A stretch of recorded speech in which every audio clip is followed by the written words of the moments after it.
കർക്കിടകക്കഞ്ഞി എല്ലാവരും കഴിക്കണമെന്ന് പറയുന്നത് ശരിയാണോ? ഇത് കേരളത്തിൽ കുറേ കാലമായി നിലനിൽക്കുന്ന ഒരു വിശ്വാസമാണ്. പക്ഷേ എല്ലാവർക്കും ഒരുപോലെ ഗുണം ചെയ്യുമെന്ന് പറയാൻ ശാസ്ത്രീയമായ അടിസ്ഥാനമില്ല. പക്ഷേ ഇത് ആയുർവേദ ഔഷധക്കഞ്ഞി അല്ലേ? ആദ്യം ഒരു കാര്യം മനസ്സിലാക്കണം. പൊടിയരിക്കഞ്ഞി നല്ല വിശപ്പുള്ള സമയത്ത് കഴിക്കാവുന്ന ഒരു നല്ല പോഷകാഹാരമാണ്. അതിലേക്ക് പലതരം ഔഷധ സസ്യങ്ങളും ഔഷധദ്രവ്യങ്ങളും ചേർക്കുമ്പോഴാണ് അതൊരു സാധാരണ ഭക്ഷണമല്ലാതാകുന്നത്. ഔഷധ സസ്യങ്ങൾ ചേർക്കുന്നത് കൂടുതൽ ആരോഗ്യകരമല്ലേ? അങ്ങനെ ജനറലായിട്ട് നമുക്ക് പറയാൻ കഴിയില്ല.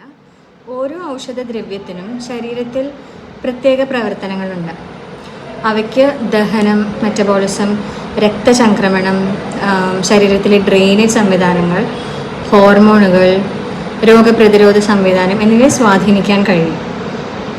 അതായത് ഒരേ കഞ്ഞി എല്ലാവർക്കും ഒരുപോലെ യോജിക്കില്ലേ? തീർച്ചയായുമല്ല. ഓരോ വ്യക്തിയുടെയും ശരീരാവസ്ഥയും രോഗാവസ്ഥയും മരുന്നുകളും ജീവിതശൈലിയും വ്യത്യസ്തമാണ്. ഒരാൾക്ക് അനുയോജ്യമായ ഔഷധം മറ്റൊരാൾക്ക് യോജിക്കണമെന്നില്ല. ശരീരത്തിന് യോജിക്കാതെ കഴിച്ചാൽ എന്ത് സംഭവിക്കും? നിലവിലുള്ള ആരോഗ്യ പ്രശ്നങ്ങൾ വഷളാകാനും പുതിയ പ്രശ്നങ്ങൾ ഉണ്ടാകാനും സാധ്യതയുണ്ട്.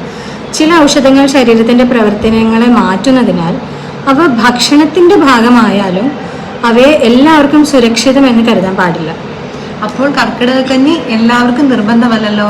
അല്ല, ആയുർവേദം ഒരേ ഔഷധ ഭക്ഷണം എല്ലാവർക്കും നിർദ്ദേശിക്കുന്നില്ല. ഭക്ഷണത്തിലൂടെയോ വെള്ളത്തിലൂടെയോ എന്തെങ്കിലും ഔഷധം ഉപയോഗിക്കുമ്പോൾ അത് വ്യക്തിയുടെ ആരോഗ്യനിലയും ആവശ്യകതയും വിലയിരുത്തിയ ശേഷമായിരിക്കണം. അതായത് പാരമ്പര്യത്തെ ബഹുമാനിക്കാം, പക്ഷെ ശാസ്ത്രീയമായി മനസ്സിലാക്കുകയും വേണമല്ലോ? അതെ, പാരമ്പര്യങ്ങളെ ബഹുമാനിക്കാം.